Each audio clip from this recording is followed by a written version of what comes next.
યમુનાજી માટે ઘણા બધા આચાર્ય, ઘણા બધા સંતો ખૂબ પ્રયત્ન કરે છે. મને એમ હતું કે હવે થઈ જશે, પણ હજી કાંઈ અણસાર દેખાતા નથી.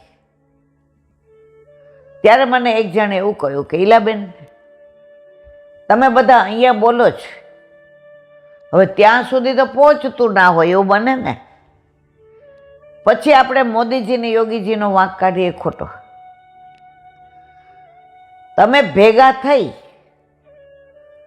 અને મોદીજી અને યોગીજી પાસે, એટલે મેં કીધું એવું તો અમે અદના વૈષ્ણવ છીએ, અમે ન કરી શકીએ, એ અમારા ગુરુદેવ કરે, જેણે અમને યમુનાજી બતાવ્યા,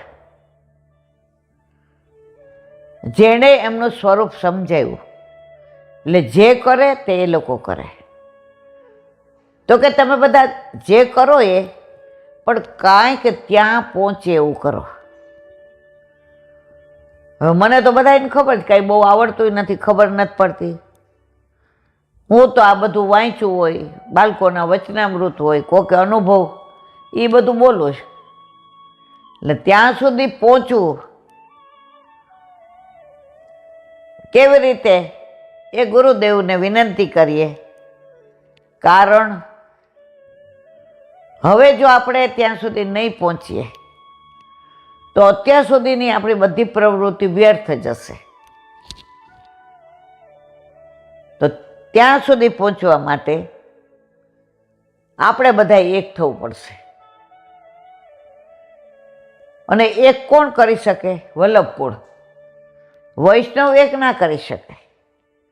વૈષ્ણવ શેના થકી છે ઉજળો? વલ્લભ થકી.